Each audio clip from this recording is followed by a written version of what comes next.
Excuse me sir, चाय। शुक्रिया। सुनो,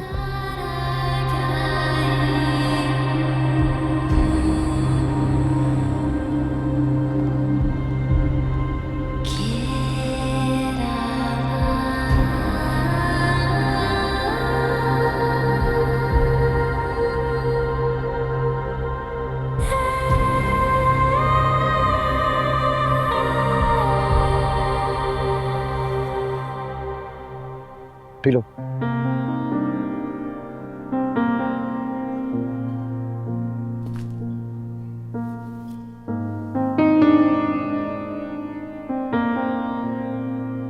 पापा ठीक तो है?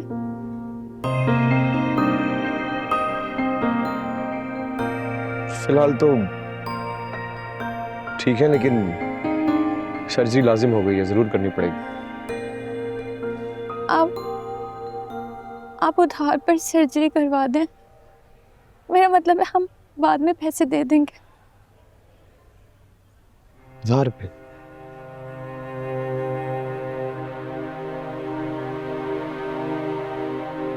ऐसे नहीं होता। तो फिर आप उधार पर हमें पैसे दिलवा दें। मैं सच कह रही हूँ, हम वापस कर देंगे। मुझे अगर पता होता कि बाबा का दिल इतना बीमार है तो मैं पाई जोड़ कर रखती उनके इलाज के लिए। डॉक्टर, आप तो शहर के रहने वाले हैं ना, तो शहर में कोई ऐसा अस्पताल बता दें जहाँ खैरात में दिल का ऑपरेशन होता।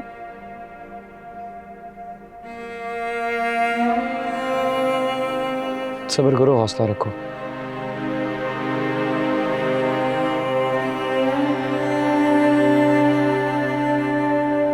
हो जाएगा, पैसों का कोई ना कोई इंतजाम।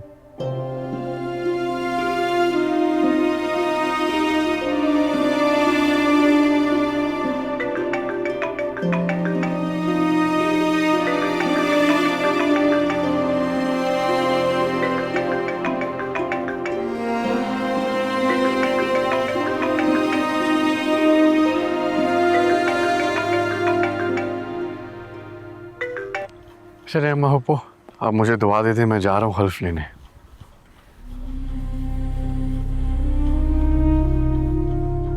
अल्लाह अपने अमान में रखे। तुम्हें बहुत कामयाबी दे। Go. Take on the responsibility of the poor people who loved you and who sent you into power. And remember, always take care of them.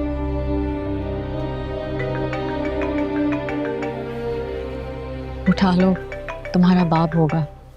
उसे हमेशा जल्दी होती है अपने इख्तियारात को बढ़ाने की और उनके बेजा इस्तेमाल की। डॉक्टर, फिर भी उठा लो। ये भी उसके सिताए हुए रियाया का एक वो विक्टिम है। हाँ डॉक्टर। कैसे हैं आप? ठीक ठाक। वो 4 लाख रुपए भेज सकते हैं? एक पेशेंट है, उसे बहुत। हाँ, मैं मैनेजर को बोलता हूँ ट्रांसफर कर दे अकाउंट पे। Thank you, thank you. Shut up.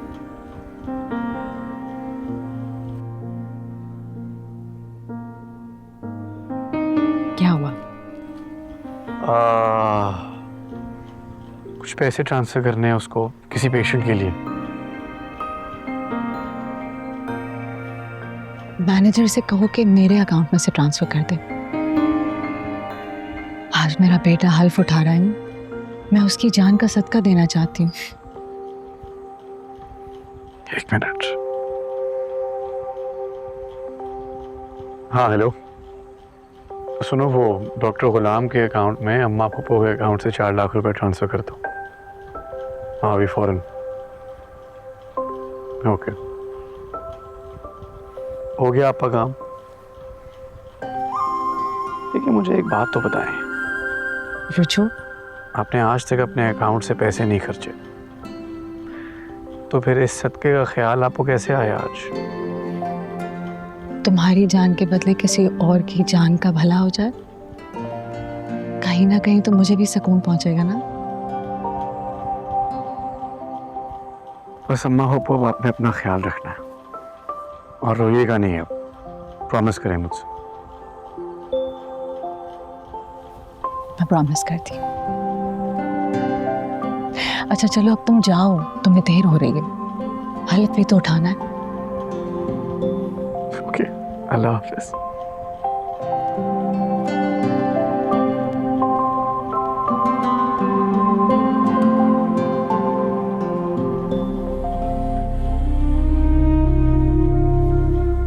पता नहीं आज मैंने ऐसा क्यों किया।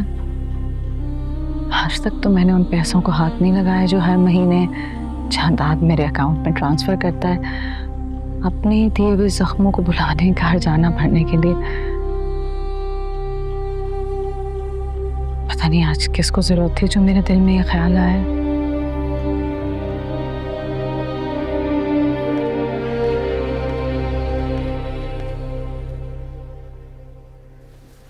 आज तुम्हारी हलफ बर्दारी का दिन है और आज के दिन भी तुम माँ के पास आने के बजाय अपनी फूफी के कमरे में चले गए। तबीयत खराब है उनकी, साफ चेहरे पे दिखाई दे रहा है, जाना ही था उनके पास। नहीं बादशाह, तुम हमेशा से यही करते हो। तुम हमेशा अपनी फूफी को अपनी माँ पे तरजीह देते हो। आज के दिन, जिस दिन तुम्हें पहले अपनी माँ के पास आके दुआएं लेनी चाहिए थी, तुमने अपनी फूफी को चुना, उस खुर्शीद को। तुम्हें अपनी माँ के जज्बात और इज्जत का कोई ख्याल नहीं। बात अहमियत की नहीं है, जरूरत की है। और आज उनको हमारी सबसे ज्यादा जरूरत है। उनकी शक्ल पे नजर आ रहा है दुख, जो शायद आपको कभी नजर ही ना आए। तो ये दुख और तकलीफ उसने खुद चुनी है, हमने नहीं, बल्कि खुद उसने अपने आप को जबरदस्ती उस कमरे में बंद किया है। आपको पता है मसला क्या है सबसे बड़ा? कि आपने इस घर की रवायात, असूल और अपनी अना को हर चीज से ऊपर रखा। कभी ये सोचा ही नहीं कि इसके नीचे कितने दिल दब चुके हैं, कितनी रूहें जख्मी हो गई हैं। एक लम्हे के लिए अगर आप अपनी अना को एक तरफ करके देखें और समझने की कोशिश करें ना अम्मा पापा को, तो शायद आपको भी उनका दुख नजर आए। जो बगावत इस हवेली की रवायात के आड़े आती है, उसे इसी तरह कुचल दिया जाता है। और खुर्शीद, उसने अपनी हर हरकत और बातों से हमेशा इस हवेली की रवायात को कमजोर करने की कोशिश की है। अम्मा, अगर हमने अपनी इन रवायात को इंसानों के सुकून और खुशियों से और ज्यादा इंपॉर्टेंस दी ना, तो हमारी रूह खो जाएगी। इसीलिए मैं आपसे दरख्वास्त कर रहा हूँ कि एक लम्हे के लिए, सिर्फ एक लम्हे के लिए, ये रवायात के पर्दे से बाहर आके दुनिया को देखने की कोशिश करें। शायद आपको भी सुकून मिले और सच्चाई नजर आए।